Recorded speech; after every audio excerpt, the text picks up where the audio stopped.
Hey, what are you doing? Instead of playing around, make some food, you good-for-nothing wife. Up until now, my husband has been acting like the boss and making me do his bidding during the early stages of my pregnancy. He finally went so far as to hurl insults at me during my remote meeting and even threw a bucket of water at me. I turned around, soaking wet, and there stood my satisfied husband.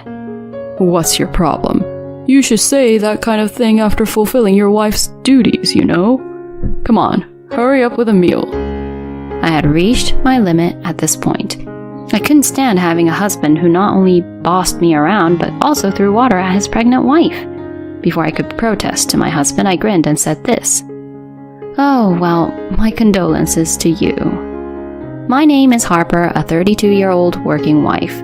I am an only child, so my immediate family consisted only of my parents who lovingly raised me by themselves. My extended family also cherished me, especially my maternal uncle, Joseph, who is single and treated me like his own daughter.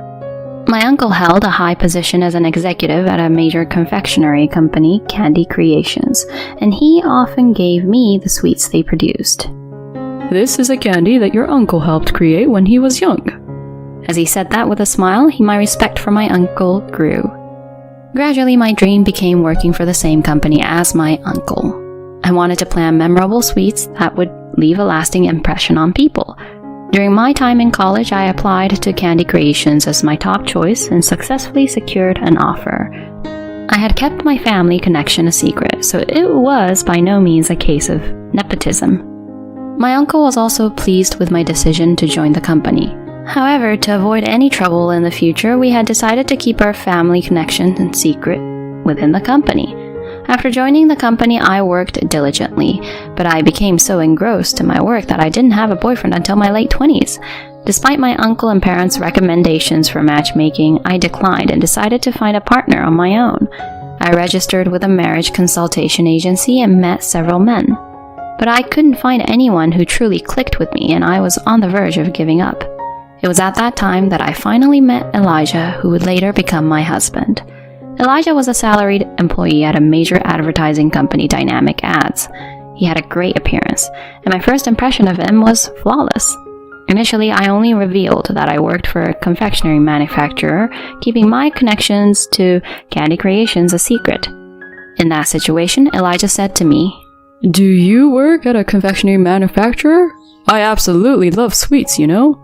I'm particularly fond of Candy Creations gummies. I always have them. He then showed me a pack of gummies from his bag.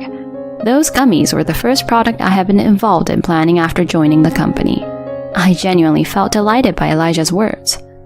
Actually, this is a snack I was involved in planning, so I'm happy you like it. Oh, really? That's quite a coincidence. And so this is how my relationship with Elijah began. Due to our mature ages, after 1 year of dating, I received a proposal from Elijah. I happily accepted it. After introducing each other to our parents, we decided to have a wedding with only close relatives and friends. Dressed in a wedding gown, I was at the peak of happiness. On the wedding day, my uncle had tears in his eyes as he blessed us. He came to us and expressed words of celebration, and I responded with a smile. However, after my uncle had left, Elijah whispered something to me. Hey, is that uncle of yours perhaps a big shot from Candy Creations? Huh? Why do you say that?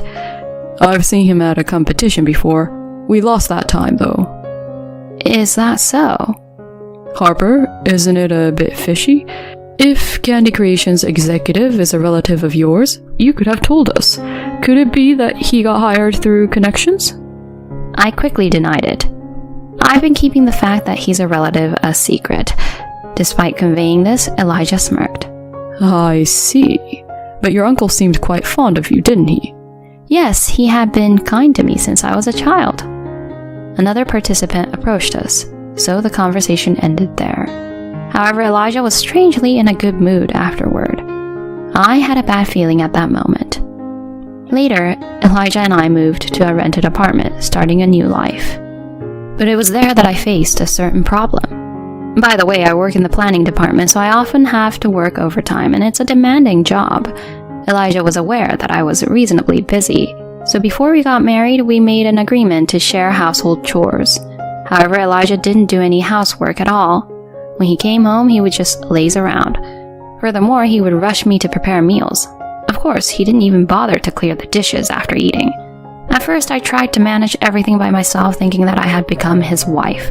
However, after living like that for several months, the stress began to build up. One day, I decided to have a frank discussion with Elijah. "Hey, Elijah, could you help out with household chores a bit?"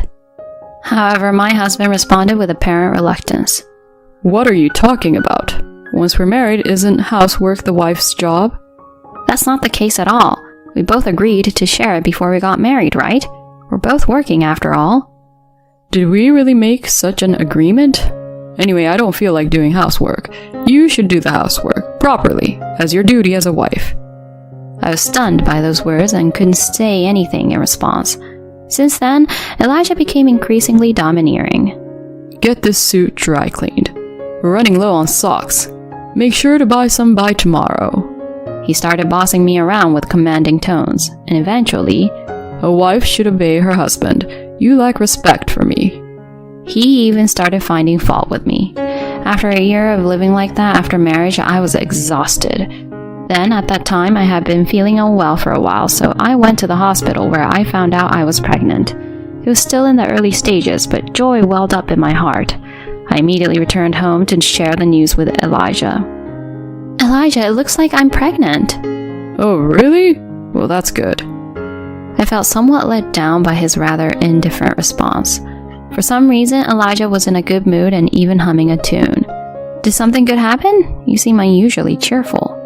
When I asked this, Elijah's eyes lit up and he said, Actually, we just secured a contract with Candy Creations, so now your company is a client. Huh? This time, Candy Creations is going to release snacks for pregnant women. Our company is going to handle that PR entirely, and we've got plenty of budget. Lucky us. That was certainly a project being carried out by a different team from mine. I hurriedly explained. I can't believe it, but did you say something to Uncle Elijah? Huh? I just greeted everyone in the presentation, that's all. What? If you do that, people around you will find out. It's not a big deal, right? We got the contract because of it. I used our relationship and the directors to our advantage, but it's all part of the job. With this, my evaluation at Dynamics Ads is secure. Saying that, Elijah whistled while loosening his tie. When I called my uncle and asked about it, he told me with a wry smile. When people found out that Elijah was a relative of mine, they became very attentive. I told them that choosing the advertising agency should be unrelated to that. Uncle, I'm sorry. No, it's okay. Elijah's company will surely do good work. Harper, you don't need to worry. My uncle said that, but I was dissatisfied with my husband's behavior. By the way, how have things been lately? Are you getting along well with Elijah? My uncle asked me that, but I couldn't say he was acting like a dictator, so I just told him that I was pregnant. He was very happy and told me to take care of my health, then he hung up. I had planned to continue working, but my morning sickness was worse than I had imagined. I couldn't stay on my feet because of the nausea, and I was constantly going back and forth between the bedroom and the bathroom. It was impossible for me to go to the office in that condition, and with the advice from those around me, I decided to take a 1-month leave until my morning sickness improved. Candy Creations was a company that was understanding of employees' pregnancies and childbirth, so my request for leave was quickly approved. When I informed Elijah about my leave, he showed reluctance. When I informed him about my morning sickness, he also expressed disapproval. Huh? I've never heard of taking a leave for morning sickness or something like that. It can't be helped. My health is really bad right now. Pregnancy and childbirth aren't illnesses, you know? Taking leave for just morning sickness? You're not being a responsible professional, are you? Even if you say that. In frustration, I bit my lip, and Elijah continued. Well, whatever. Since you're staying at home, make sure to take care of all the housework perfectly, okay? Huh? That's why I can't even stand up because of the morning sickness. Can't you understand? Don't be so dependent. If you're not working, don't rely on me for everything. If you don't do the household chores, it won't end well for you. His words were so harsh that I felt dizzy. As he had declared, Elijah demanded perfect housekeeping from me, even though I was struggling with morning sickness. For example, I would feel nauseous at the smell of pasta boiling, so I had resorted to using frozen pasta. However, Elijah quickly noticed it and harshly criticized me. Hey, what is this? You're feeding me frozen pasta. Elijah, you used to eat it without any complaints. You're supposed to be a homemaker and you can't even make pasta? Are you really that useless? He continued to criticize my household chores and make sarcastic comments, all the while refusing to help with them. I struggled to cope with morning sickness, but still tried to fulfill my husband's demands by doing the housework. Around 3 weeks into my leave, something unexpected happened. I received a sudden call from the company. I am well aware that you are on leave, but I would like you to attend the remote meeting this coming Saturday. I heard the details of that meeting and agreed without hesitation. On the Saturday morning in question, Elijah was still asleep, so I sat in front of the computer in the study and joined the remote meeting. I was feeling better that day, with my morning sickness under control. I participated in the remote meeting, offering my opinions and taking notes on the meeting content. Just as I was speaking, the study door behind me creaked open. Hey, what are you doing? Instead of playing around, make some food, you good-for-nothing wife. Then he splashed a bucket of water on me from behind. When I turned around, there was Elijah standing there with a satisfied expression. What's your problem? You should say such things after fulfilling your wife's duties, you know? Come on, hurry up with a meal. I had reached my limit at this point. Having a husband who not only bossed me around but also threw water at his pregnant wife was unbearable.